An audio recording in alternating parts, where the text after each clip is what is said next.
हाँ बेटा, सब बच्चों गुड मॉर्निंग। देखो, ये आज की जो स्लाइड है, आज अपन क्लास 12th के जो एसी चैप्टर है उसके जो भी इम्पोर्टेंट फॉर्मूलाज हैं जितने भी हैं उनकी एक लिस्ट तैयार कर लो मेरे साथ साथ, ताकि आप लोगों को फायदा हो जाए कि किस फॉर्मूले को कहाँ पे लगाना है, किस तरीके से जो अप्लाई करना है। ये वाली स्लाइड जो है ना, इस पे सिर्फ और सिर्फ फॉर्मूले बनेंगे। इसके नेक्स्ट वाला जो काम होगा उसमें फॉर्मूलों के साथ साथ न्यूमेरिकल पे भी काम करेंगे। अभी तो आप एक पेज निकालो, है ना, और उस पेज पे फॉर्मूला लिखते जाओ। जैसे देखो, क्लास 12th फिजिक्स के जो फॉर्मूलेज हैं एसी चैप्टर के, उस पर वर्क करेंगे। तो आप लोग कैसे काम करो, पहले एक व्हाइट पेज निकाल लो, उस व्हाइट पेज पे एक लाइन खींच लो, इस तरफ लिख दो टॉपिक, कि भाई साहब क्या टॉपिक है और उसके फॉर्मूले कौन कौन से हैं, राइट। ताकि आपके पास एक फॉर्मूला बुक बन जाएगी। फॉर्मूला बुक बनाना जरूरी होता है क्योंकि एग्जाम के आधे घंटे पहले हमें फॉर्मूला को देख के जाना होता है, ठीक है। तो आप मेरे साथ काम करना स्टार्ट करो फटाफट से। जो देखो बेटा, सबसे पहली जो स्लाइड है क्लास 11th का जो बेसिक है, इस एसी चैप्टर में जो आपके काम आएगा, सबसे पहले आपको ये क्लियर होना चाहिए। ये क्लियर नहीं है तो ये पूरे चैप्टर का कोई फॉर्मूला क्लियर नहीं होगा।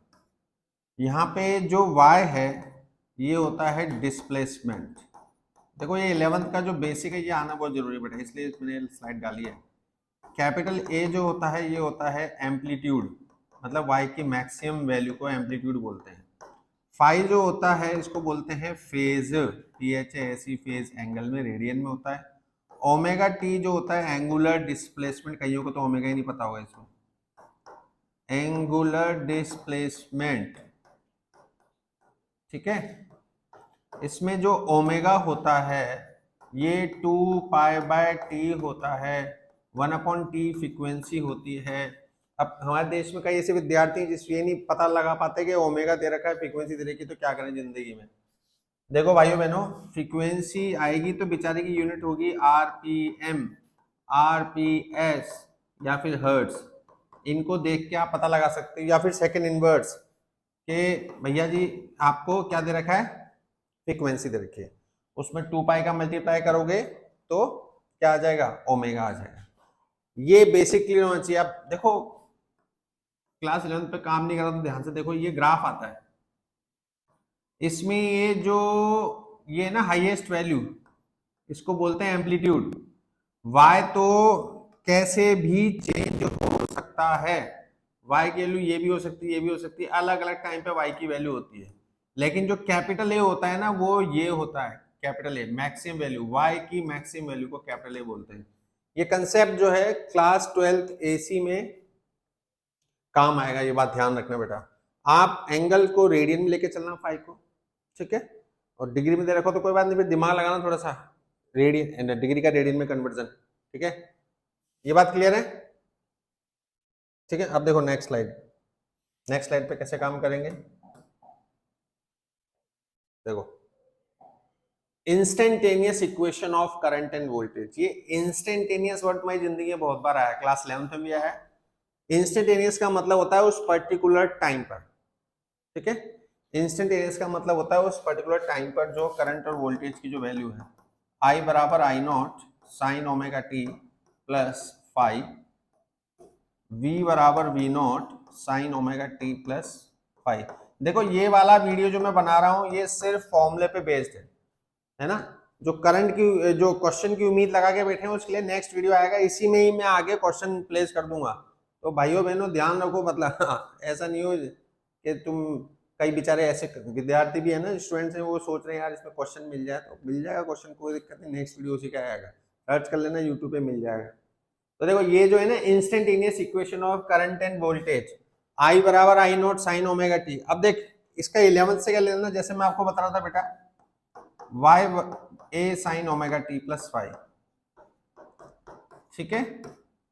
देख, y अलग अलग टाइम पर, इंस्टेंटेनियस का मतलब होता है, ये छोटा टी देख रहे हो, छोटा टी, छोटा टी का मतलब होता है वो टाइम, अलग अलग टाइम पर जो y की वैल्यू आएगी वो डिस्प्लेसमेंट है। ऐसे देखो करंट में, देखो अलग अलग किसी भी टाइम पर, टाइम कुछ, टाइम पीरियड और टाइम में बहुत डिफरेंस होता है। टाइम पीरियड और टाइम में डिफरेंस होता है। टाइम पीरियड तो एक साइकिल को पूरा कंप्लीट होने में लगने वाला टाइम। अब वो जो छोटा टी है वो तो कहीं के लिए भी हो सकता है पूरे साइकिल, छोटा टी जो है पूरी साइकिल में कहीं के लिए भी हो सकता है, तो यहाँ पे प्लेस करना पड़ेगा, उसको बोलते हैं instantaneous equation. I not V not, यानी कि आई की मैक्सिमम वैल्यू आई नॉट है, वी की मैक्सिमम वैल्यू वी नॉट है, ठीक है बेटा, वाई की मैक्सिमम वैल्यू आई ए है। ये मैं आपको इसलिए कंपेयर कर रहा हूं ताकि पता रहे कि यहाँ पे किस तरीके से वर्क कर रहा है चैप्टर, राइट। फाई यहाँ पे फेज है, राइट। फेज डिफरेंस जब भी निकालना हो ना इस पूरे चैप्टर में, इस पूरे चैप्टर में जब भी फेज डिफरेंस निकालना हो तो ध्यान रखना phase of V minus phase of I, ये फॉर्मूला ध्यान रखना बेटा, ये देसी फंडा है।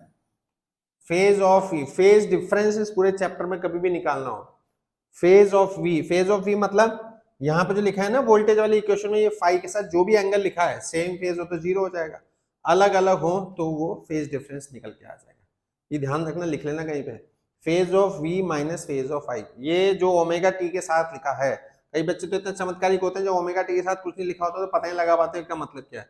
अरे भाई बहन, जब कुछ नहीं लिखा मेरे भाई तो क्या है, जीरो है, ठीक है, और जब लिखा है तो लिखा है, बेचारे की वैल्यू उठा लो, प्लस हो माइनस हो जो भी हो, विद साइन उठानी है, विद साइन वैल्यू उठानी है, प्लस हो तो प्लस में उठानी है, माइनस हो तो माइनस में उठानी है, ठीक है। जैसे तुम्हारे खुशी के लिए एक बात लिखता हूँ, जैसे मान लो मैंने मर्जी से लिखा लेट, जैसे ये वोल्टेज लिख दिया भाई जी पाई बाय 3 और I बराबर let 5.5 sine omega t minus pi by 2, तो phase of V minus phase of I, phase of V है pi by 3, phase of I देख मैं विद साइन उठा रहा हूं तो माइनस पाई बाय 2 ऐसे,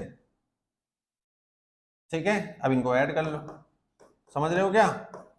तो इस तरीके से काम करना है, फेज को विद साइन उठाना है, ये बात दिमाग में सेट रखो, राइट।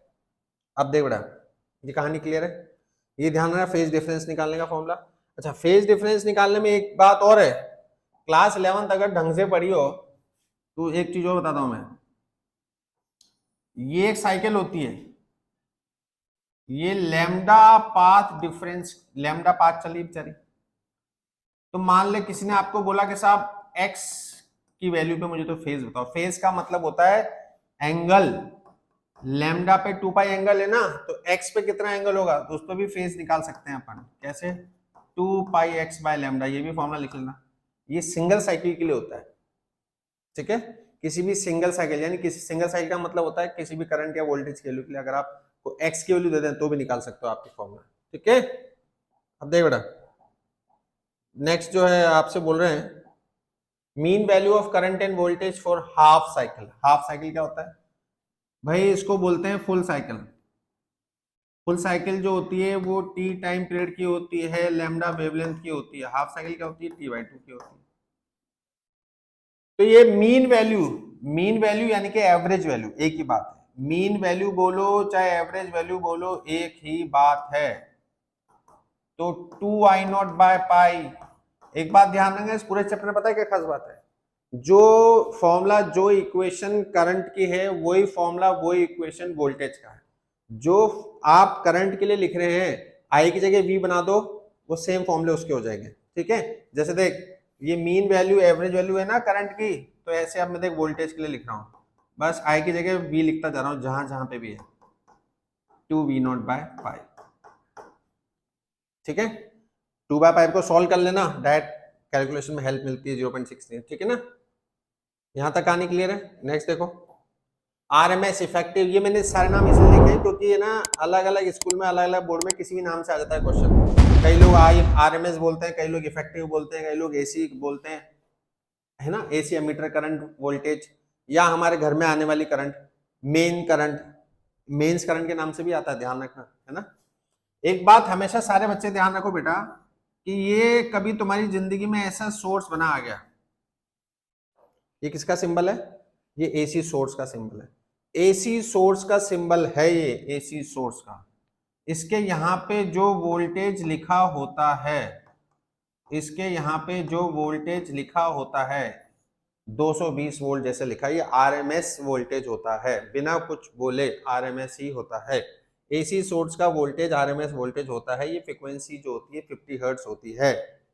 दुनिया में जब भी ये आए एसी मेंस, इसको बोलेंगे AC main supply, AC main supply, ठीक है। 50 हर्ट्ज दिख गया, कुछ दिमाग नहीं लगाना भाई साहब, 2 पाई एफ 50 यानी कि कितना है 314 ओमेगा रेडियन पर सेकंड की यूनिट होती है। 50 हर्ट्ज दिख गया मतलब ओमेगा 314 है, कंफर्म, ठीक है। अब 220 दिख गया तो अब उसके लिए चमत्कार आरएमएस ने दिया। आरएमएस बोलता है भाई साहब रूट मीन स्क्वायर वैल्यू, ठीक है। I not by root two ये रिलेशन होता है, 1/√2 ध्यान रखना 0.707 होता है। जो इक्वेशन वोल्टेज की होती है वही इक्वेशन करंट की भी होती है, मतलब वी आई की जगह भी वी की जगह आई, जो आपकी इच्छा हो, कोई भी एक को याद रख लो, जिंदगी बन जाएगी, ठीक है। 0.7 वी नॉट। अब क्या है, जैसे 220 वोल्ट आरएमएस है और आपको पीक निकालना हो, 220 वोल्ट आरएमएस आ गया, मतलब यहां पे 220 वोल्ट रखो आरएमएस की जगह 220 वोल्ट, तो वी नॉट जो होगा ना, √2 मल्टीप्लाई करने मत बैठ जाना, डायरेक्ट ध्यान रखना। 220 वोल्ट आ गया मतलब वी नॉट क्या है 311 है, कंफर्म, कुछ दिमाग नहीं लगाना। 220 वोल्ट आ गया, आरएमएस की जगह 220 रखो तो 220 इंटू √2 311 ही आएगा, ठीक है। ये डायरेक्ट ध्यान रखना कुछ चीजें। 50 हर्ट्ज आ गया मतलब ओमेगा 314 है, 220 आ गया मतलब वी नॉट जो है वो 311 है, ठीक है बेटा। तभी तो ये बोलते हैं AC is more dangerous than DC. वो क्वेश्चन पूछते हैं हम लोग आएगा में कि 220 वोल्ट जो डीसी है 220 वोल्ट एसी कौन ज्यादा डेंजरस है, बोले भाई साहब एसी ज्यादा डेंजरस है। बोले क्यों, क्योंकि इसकी पीक वैल्यू ज्यादा होती है 311 वोल्ट होती है, ठीक है। नेक्स्ट क्वेश्चन देखो। अच्छा ये आरएमएस पे ध्यान रखना बेटा, कभी बार ऐसे चमत्कारिक क्वेश्चन भी आते हैं। देखो जैसे मान लो मैं तुमको एग्जांपल देता हूँ तुम्हारे भले के लिए, जैसे मान लो मैंने कहा ये दे दिया मैंने एक क्वेश्चन, अब मैंने बोला भाई जी मुझे इसकी आरएमएस वैल्यू बताओ, ठीक है। मैंने बोला कि मुझे इसकी आरएमएस वैल्यू बताओ। सबसे पहले देखो पीछे से सॉल्व करना स्टार्ट करते हैं। सबसे पहले स्क्वायर कर लो, सबसे पहले स्क्वायर कर लो, ऐसे सॉल्व करने का तरीका बता रहा हूँ, ये स्क्वायर करना, ठीक है। 25 साइन स्क्वायर ओमेगा टी, फिर मीन लगा दे। साइन स्क्वायर की मीन वैल्यू हाफ होती है, पहले वाले वीडियो में बताया था, दोबारा बता रहा हूँ, साइन स्क्वायर की मीन वैल्यू हाफ होती है।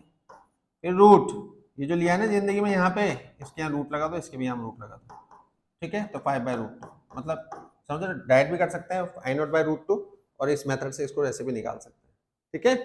नेक्स्ट देखो प्योरली इंडक्टिव सर्किट, मतलब एक ऐसा सर्किट जिसमें सिर्फ और सिर्फ क्या लगा हो, इंडक्टर लगा हो।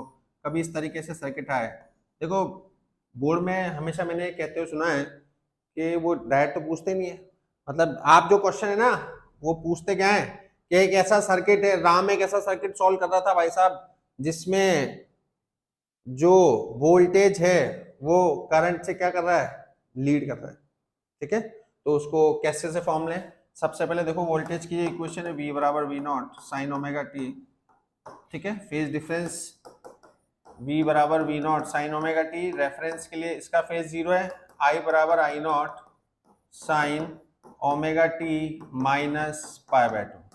Phase difference phase of V minus phase of I, phase कितना बेचारे का, वोल्टेज का 0, करंट कितना है विद साइन माइनस π/2 यानी कि आ गया प्लस π/2, ठीक है।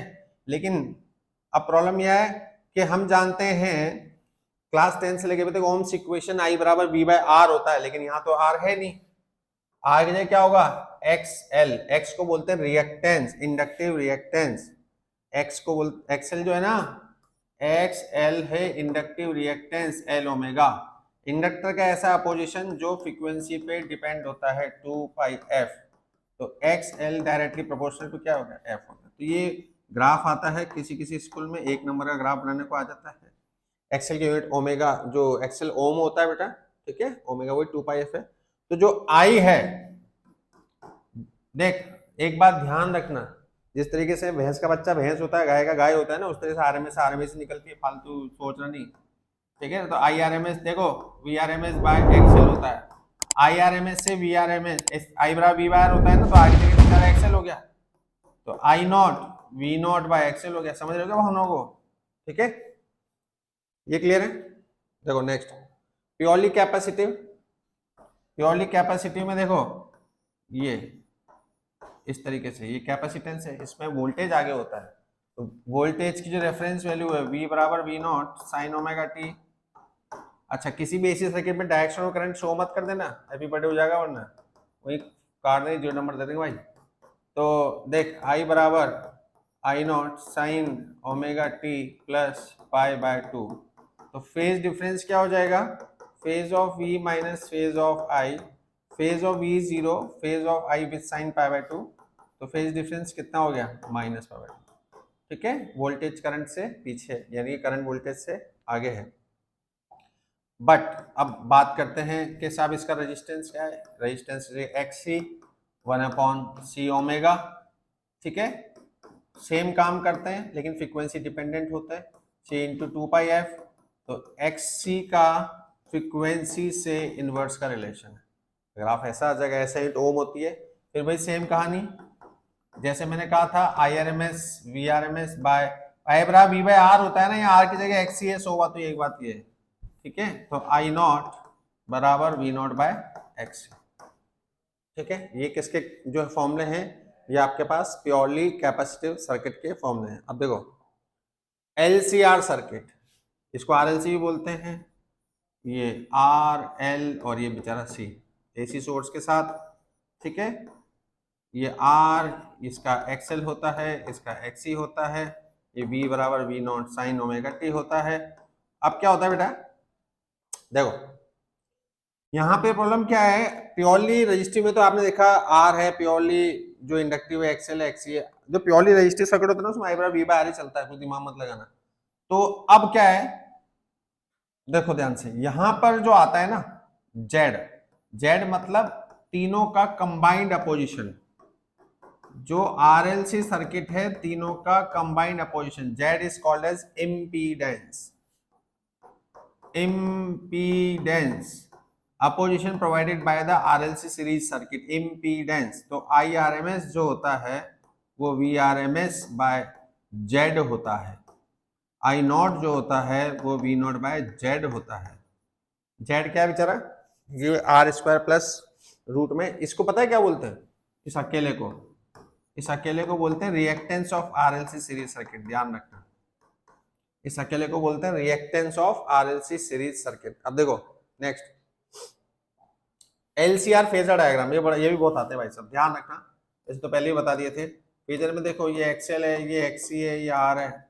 मान लो XL बड़ा है XC से, तो जो बड़ा होता है, बड़ा माइनस छोटा, तो XL माइनस XCR, तो ये दोनों को इनिशियल है, ये इम्पीडेंस। ये फेजर बनाने को आते हैं भाई साहब, इसमें ध्यान रखना, इस चैप्टर में फेजर बनाने को आते हैं। अब ये देखो जबरदस्ती नहीं है कि एक्सेल बड़ा हो, आप XC बड़ा भी ले सकते हो, depends upon frequency. tan phi जो होता है वो XL minus XC by R। ठीक है, इस तरीके से मोड में ले सकते हो आप। ऐसे ही अगर मान लो वोल्टेज की बात करें, लेट ये VL है, ये VC है, ये VR है। ठीक है, तो लेट VL बड़ा है VC से।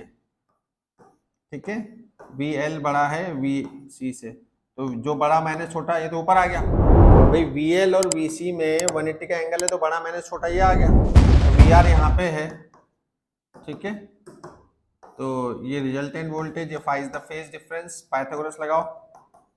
ठीक है, तो V बराबर क्या आ जाएगा, root of VR² plus VL minus VC का होल स्क्वायर। ये फॉर्मूला है tan फाई, ये फॉर्मूला काम आ जाएगा आपके, tan फाई जो है वो VL minus VC by R। ठीक है, इस तरीके से आप यूज में ले सकते हैं, फॉर्मूले ये सब काम में आते हैं। नेक्स्ट देखो रेजोनेंस। रेजोनेंस सिर्फ RLC सर्किट में आपके सिलेबस में देखो ध्यान से क्या होता है, R² plus XL minus XC का होल स्क्वायर। अब क्या होता है रेजोनेंस के केस में, पहली कंडीशन, जो रिएक्टेंस होता है वो 0 होता है, रिएक्टेंस बेचारा 0 होता है। रिएक्टेंस मतलब होता है XL माइनस XC 0 होता है, XL बराबर XC 0 मतलब इक्वल होता है। XLL ओमेगा है, ये 1/C ओमेगा है, तो ये ओमेगा स्क्वायर जो होता है ये 1/LC होता है। ओमेगा जो होता है 1/√LC होता है, ओमेगा रेजोनेटिव फ्रीक्वेंसी, तो 2πf। ये सब फॉर्मूले हैं, आपको नहीं पता। देखो क्या होता है बेटा, इंसान की मौत और फिजिक्स का क्वेश्चन के नहीं आते कि मैं कहाँ से कैसा आऊंगा, तो आपको पता नहीं किस फॉर्मूले से क्वेश्चन आएगा, लेकिन टेक्निक पकड़ में आनी चाहिए, कहाँ से घूम के कैसे आ सकते हैं अपन। ठीक है ना। ऐसा कोई 9th क्लास की तरह नहीं है कि बेटा P बराबर mv तो कभी P दे दे, कभी m दे दे, कभी दे दिया। 12th बोर्ड है इसका नाम, ठीक है। तो 1/2 यहाँ पे कहीं से भी कुछ भी, बस आपको ये पता होना चाहिए कहाँ से उठाना है, कहाँ पे पटकना है, ठीक है। वहां से शुरू करा था, ये सॉल्व करना आना चाहिए। रेजोनेंस मतलब रिएक्टेंस जीरो। अब रिएक्टेंस जीरो से कहाँ कौन सी स्टेप में से क्वेश्चन बन सकता है ये आपको निकालना आना चाहिए। क्लियर है कहानी। अब देखिए तो पहला पॉइंट है कि रिएक्टेंस जीरो है। अब रिएक्टेंस जीरो से होगा क्या, दूसरा पॉइंट I बराबर V बाय जेड। अब आपने कहा गुरुजी ऐसा है, आप बोल रहे हो रिएक्टेंस जीरो है, सुनना ध्यान से, रिएक्टेंस जीरो है इसका मतलब XL माइनस XC आपने जीरो कर दिया, ये जीरो कर दिया, ये तो जेड बराबर क्या हो गया जिंदगी में R, ठीक है। तो इम्पिडेंस क्या हो गया, प्योरली रेजिस्टिव सर्किट के जैसा बिहेवियर हो गया, जेड की वैल्यू R हो गई है। तो करंट की वैल्यू क्या हो जाएगी, चाहे IRMS हो तो V बाय R, चाहे ये VRMS आएगा ध्यान रखना, चाहे I0 हो तो V0 बाय R, ठीक है। यानी करंट की वैल्यू क्या होगा भाई, इंपेडेंस मिनिमम तो करंट क्या हो गया मैक्सिमम। तो थर्ड पॉइंट आपसे क्वेश्चन बोलेगा नहीं कि भैया जी क्वेश्चन को आप रेजोनेंस में सॉल्व करो, क्वेश्चन बोलेगा करंट मैक्सिमम होगी, हिंट देगा आपको करंट की वैल्यू मैक्सिमम हो जाए तो भी रेजोनेंस का ही केस सॉल्व करना है। फोर्थ पॉइंट आपसे वो बोल देगा, एक होता है पावर फैक्टर, आगे आएगी टर्म। पावर फैक्टर का फॉर्मूला आपने पढ़ा होगा, cos phi R by Z होता है। जेड की वैल्यू आप बोल रहे हो R है तो ये फॉर्मूला आ गया cos की वैल्यू 1। इन सब पे लाइन से कोई भी कुछ भी क्वेश्चन बना सकता है, कोई बड़ी बात नहीं है। अब देख cos फाई की वैल्यू 1 है मतलब फेज डिफरेंस कितना आ गया, 0। तो ये जो पॉइंट्स हैं आपको पता होने चाहिए कि भाई रेजोनेंस में क्या क्या बीमारियां होती हैं, ठीक है ना। क्लियर है कहानी। अब देखो next Q factor. Q factor क्या बताता है, क्यू फैक्टर ये बताता है कि रेजोनेंस कितना अच्छा है। तो इसका जो फॉर्मूला जो अपने काम का है, देख बेटा, omega r resonative frequency upon bandwidth, पहला ये फॉर्मूला काम का है।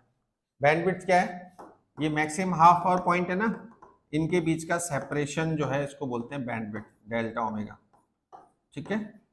और ओमेगा आर क्या है, ये जो रेजोनेटिव फ्रीक्वेंसी इसको बोलते हैं ओमेगा आर, राइट। इसका जो फॉर्मूला आपको ध्यान रखना है 1/r root of L by सी।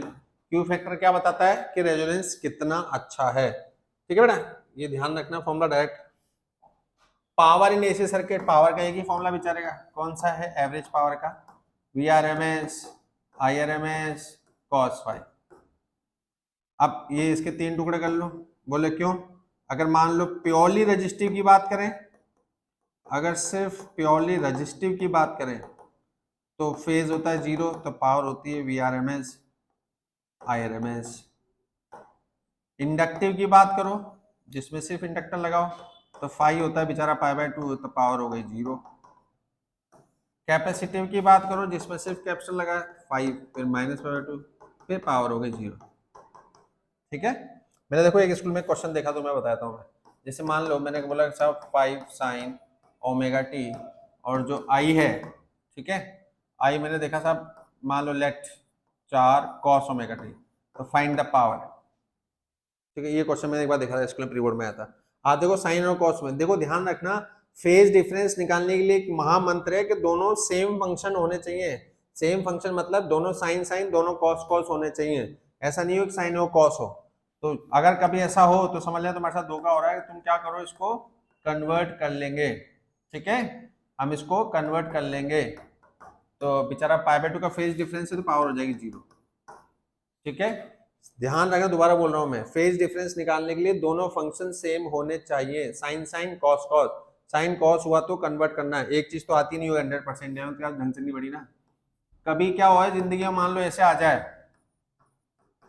ठीक है, कभी जिंदगी में ऐसे आ जाए तो क्या करेंगे हम लोग, बोले भाई साहब इक्वेशन कैसे बनाएंगे, देखो 6 square plus 8 square sine omega t plus tan inverse 8/6। अब इसकी मम्मी कौन है, इस जो मैंने बताया, देखो ये क्लास 11th में एक चीज सिखाई जाती है, कभी भी ऐसी इक्वेशन आ जाए ऑसिलेशन चैप्टर से b cos ओमेगा टी, तो इनको सॉल्व कैसे करते हैं, y बराबर root of a square plus b square sine omega t plus tan inverse b by, यहां से आती है इक्वेशन। कभी ऐसे चैप्टर में दो वैल्यू वाली क्वेश्चन आ जाए ना तो इसको यहाँ से सॉल्व करना है, ठीक है। नेक्स्ट देखो वॉटलेस करंट। देखो क्या होता है बेटा जिंदगी में, करंट एसी चैप्टर में दो तरीके के होते हैं यहाँ पे, दोनों के फॉर्मूले ध्यान रखना है बस। एक आरएमएस कॉस फाई, एक आरएमएस साइन फाई। करंट का वो कंपोनेंट, क्योंकि वेक्टर क्वांटिटी है, करंट का वो कंपोनेंट जिसकी वजह से पावर नहीं, वॉटलेस मतलब पावर नहीं आ रही, तो आरएमएस साइन फाई। आप जो पावर का फॉर्मूला रखते हो ना वीआरएमएस आरएमएस कॉस फाई, उसमें आरएमएस कॉस फाई आता है। ये करंट का वो कंपोनेंट जिसकी वजह से पावर मिल रही है और इसकी वजह से नहीं मिल रही, आरएमएस साइन फाई। आपको कॉस फाई साइन फाई की वैल्यू डालनी पड़ती है, तब जाकर दिमाग लगता है, ध्यान रखना। चौक कॉइल क्या होता है बेचारा, चौक कॉइल वही नॉलेज होनी चाहिए। एक एल लेंथ के कॉपर वायर को इस तरीके से मोड़ दिया, इसका सिंबल ये होता है, इस ये आरएल सर्किट है। देखो कॉपर वायर भाई आप जानते हो ऐसा कोई तार नहीं, इसका आर नहीं, तो आर तो है इसी, तो it will behave like this. ये आर है और एक्सएल है, ध्यान रखना, ये चौक कॉइल का बिहेवियर है। किस काम में आती है, इस पे ऑब्जेक्टिव आता है चौक कॉइल में, ये एसी करंट को कंट्रोल करने के काम में आता है, ठीक है। वायर मोटा होता है ताकि रेजिस्टेंस कम हो जाए, राइट, ध्यान रखना। पावर फैक्टर जो होता है कॉस फाई होता है, that is R by Z होता है, जेड की वैल्यू आर होती है, वो आपकी इच्छा हो जो आर डाल दो, पावर फैक्टर का फॉर्मूला ये होता है, ठीक है। ट्रांसफार्मर क्या है, ट्रांसफार्मर देखो बेटा सीधा सीधा फंडा है। आप जानते हो ट्रांसफार्मर में एक प्राइमरी कॉइल होती है, एक सेकेंडरी कॉइल होती है। प्राइमरी वो होती है जिसमें कौन जुड़ा होता है, जिसमें सेल जुड़ा होता है। सेकेंडरी वो होती है जिसमें कौन जुड़ा होता है, जिसमें रजिस्टर जुड़ा होता है, लोड रजिस्टर। लोड रजिस्टर मतलब पंखा ट्यूबलाइट इस तरीके से आउटपुट ले रहे हैं जो। तो प्राइमरी वो है जिस पर सेल जुड़ा हुआ है, जिस पर इनपुट आ रहा है। सेकेंडरी वो है जिस पर आउटपुट ले रहे हैं अपन लोग, ठीक है। तो इनके लिए अपन वोल्टेज देखो, E P upon E S, N P upon N S, I S upon I P. पहले तो ये ध्यान रखना, ई के साथ पी है तो एन के साथ पी है तो आई के साथ। एक बार मैंने ऑब्जेक्टिव देखा था, उसमें बोल रहे थे भैया ट्रांसफार्मर दो टाइप होते हैं, कौन कौन सा आप जानते हो, step up step down. Step up जो होता है उसमें ध्यान रखना कीड़े करने को आता है। स्टेप अप में नंबर ऑफ टर्न सेकेंडरी में ज्यादा होते हैं और वोल्टेज भी ज्यादा होता है, लेकिन उन्होंने पूछ लिया करंट के बारे में, तो करंट उल्टा होता है, कोई देख लो, यहाँ पी है यहाँ ऐसे, ठीक है, ध्यान रखना। स्टेप डाउन में भी ऐसे ही है, स्टेप डाउन में भी आपको ध्यान रखना है। डाउन मतलब सबसे पहले नंबर ऑफ टर्न्स कम कर दिया करो बैठते, कुछ दिमाग में लगाया करो, ठीक है, लेकिन करंट उल्टी हो जाएगी बेचारी, ठीक है। एक इस पे क्वेश्चन आता है ट्रांसफार्मर रेशियो पे। ट्रांसफार्मर रेशियो जो होता है ना, ट्रांसफार्मर रेशियो लिख लेना इसको, एनएस बाय एनपी होता है। ट्रांसफार्मर रेशियो का फॉर्मूला होता है एनएस बाय एनपी, ठीक है। जो एफिशिएंसी होती है, एफिशिएंसी ईटा से रिप्रेजेंट करते हैं, output power upon input power into 100, efficiency का फॉर्मूला है ये, राइट। तो आउटपुट पावर मतलब यहाँ पे क्या आएगा, E S I S, E S I S, E P I P into 100, ठीक है। कौन कौन से फॉर्मूले काम के, एक तो ये लिख लो, ठीक है, ये लिख लो, और एक ये जो एफिशिएंसी का फॉर्मूला है, ये इस पे सब पे क्वेश्चन आते हैं लाइन से, राइट। नेक्स्ट देखो, एसी जनरेटर तो बेचारा बहुत शरीफ है। एसी जनरेटर तो सिंपल सी इक्वेशन जनरेट करता है, E बराबर एन बी ए ओमेगा साइन ओमेगा टी, इसमें कुछ दिमाग नहीं लगाना आपको, ठीक है। E बराबर एन बी ओमेगा क्या बोलते हैं, ई नॉट साइन ओमेगा टी। ये एसी जनरेटर की इक्वेशन सिंपल सी, इसमें मोस्टली 99% मैंने क्वेश्चन देखे, maximum value of induce EMF पूछते हैं, ई नॉट एन बी ओमेगा, कुछ नहीं पूछते। ओमेगा पता होना चाहिए, वैल्यू रखने में गड़बड़ी मत कर देना बस। ओमेगा रेडियन पर सेकंड में होता है, ठीक है। अब देख ग्राफ कौन कौन से पढ़े आपने अभी तक, देखो बेटा स्टार्टिंग से स्टार्ट करते हैं। पहला जो आपका बनता है प्योरली रजिस्टिव। प्योरली रजिस्टिव की अगर हम बात करें, जितने भी ग्राफ हम पढ़ रहे हैं प्योरली रजिस्टिव, जिसमें सिर्फ क्या लगा, रजिस्टर लगा है, उसका ग्राफ कैसे बनेगा, वी और आई का, उसमें फेज डिफरेंस 0 होता है वी और आई में, ठीक है, दोनों एक साथ कोलिनियर होते हैं।